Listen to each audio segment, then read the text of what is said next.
Masiglang umaga sa inyong lahat. Ang kagawaran ng serbisyo publiko ang naatasang mamuno sa pagtataas ng ating bandila ngayong unang araw ng linggo. Magsimula po tayo sa isang panalangin na pangungunahan ni Binibining Rafaela Blanca Lumungsod.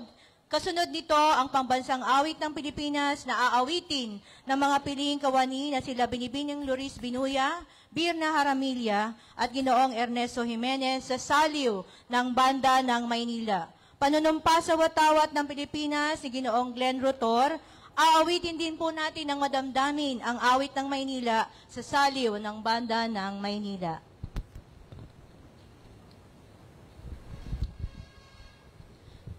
Sa ngalan ng Ama, ng Anak at ng Espiritu Santo. Amen. Ama naming banal at makapangyarihan sa lahat, maraming salamat po sa isang masaganang buhay at malusog na katawan na iyong ibinigay sa amin. Maraming salamat pagkat binigyan ninyo kami ng panibagong linggo at pagkakataon na muli naming magampanan ang aming trabaho at tungkulin sa araw-araw. Dalangin po namin na gabayan at tulungan niyo po kami na maisakatuparan namin ng maayos, matagumpay at puno ng pagmamahal ang aming responsibilidad sa araw-araw.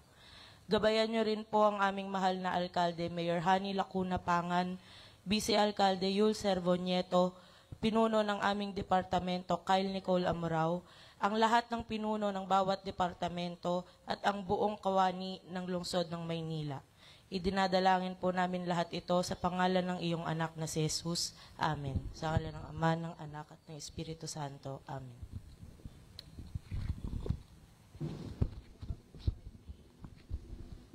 Bayang magiliw, perlas ng silanganan, alab ng puso, sa libdin mo'y buhay. Lupang hinirang, duyan ka ng magiting, sa malulupik, di ka pasisiil, sa dagat at bundok, sa simuyat, sa langit mong baghaw, may dilag ang tula at awit sa paglayang minamahal, ang kislap ng watawat mo'y tagumpay na nagniningning, ang bituin at araw niya kailan, pag may di magdidilim, lupa ng araw ng mahal, hatid pagsinta, buhay langit sa piling mo. Aming ligaya ng pag may mang-aapi, ang mamatay ng dahil sa'yo.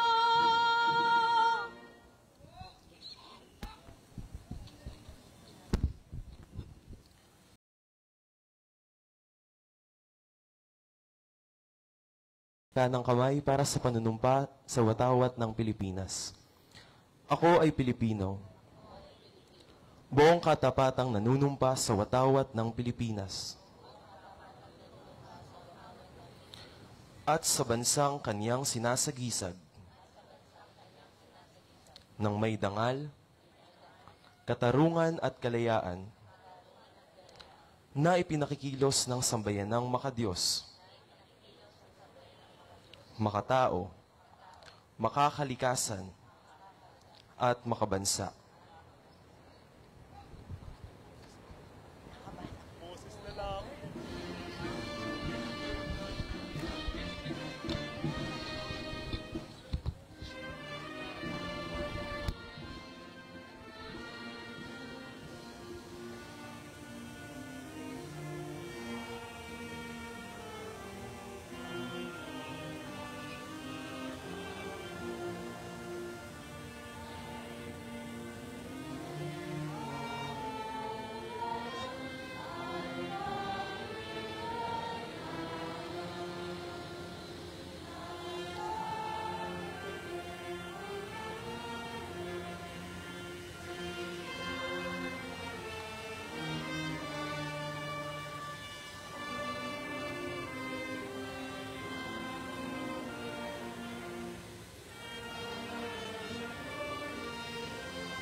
Salubungin po natin ang isang mainit na pagtanggap, ang puno ng kagawaran ng serbisyo publiko, walang iba kundi ang masipag, puno ng talento, mapagmahal sa kalikasan, tunay na nagpapahalaga sa kalinisan at kaayusan ng ating lungsod, wala pong iba kundi si Binibining Carl Nicole Teodoro Amurao. Sa ating butihing punong lungsod, Mayor Honey Lacuna Pangan, Vice Mayor Yul Servonieto, Secretary to the Mayor Attorney Marlon Lacson, City Administrator Mr. Bernardito Ang, Chief of Staff Mr. Joshua Santiago, sa ating mga konsehal, sa mga kapwa ko department heads, at sa lahat ng kawani ng ating pamahalaang lungsod, mabuhay at isang makakalikasang araw po sa ating lahat.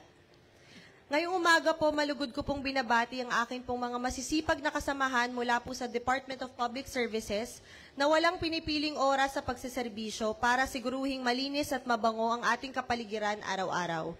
At gayon din po nito lamang nagdaang mga okasyon tulad ng Undas, Pasko, Bagong Taon, Traslasyon para sa kapistahan ng Itim na Poong Nazareno at kapistahan ng Santo Niño.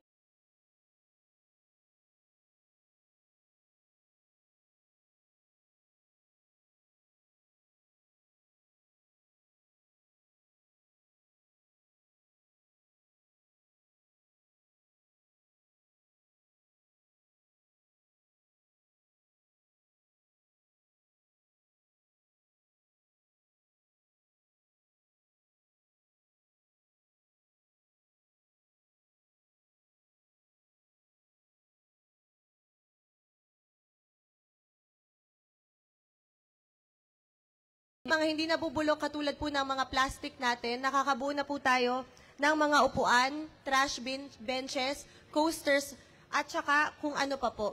So yung sa pangunguna po ng ating mayorat, yun po ang kanyang utos. Ito po ay mga ibabalik po natin sa mga daycare at saka po sa mga barangay.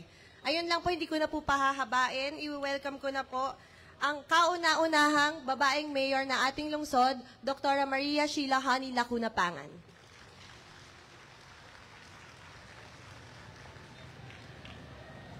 Maraming salamat, Direktora Kyle Nicole Amurao at sa bumubuo ng DPS. Tunay nga napakasisipag nila at nakakabuo na sila through recycling ng mga bagay na kailangan natin dito sa ating lungsod. Hindi ko na ho papakatagalin dahil umuulan na po. Gusto ko lang pong pasalamatan lahat ng ating mga partners. Of course, we have very important visitors from the Osaka City Council delegation headed by Sugimura Kotaro of the Osaka Innovation Party. And of course, ngayon din po ilo-launch natin yung PFPP Power Mobile Van natin. Ito po ay isang mobile assistive device workshop na maaaring puntahan ng mga individual, mga persons with disability na nangangailangan ng prosthesis, orthosis, o wheelchair. Sa pamagitan ng van na ito ay lalawak pong access ng ating mga PWDs sa assistive technology at rehabilitation service. Thank you very much, Physician for Peace Philippines, Department of Science and Technology, NCR, for the initiative of this project. At syempre, andyan ang ating laging partner from Pure Foods na magbibigay ng ating almusal, libreng hotdog and Sanmig coffee.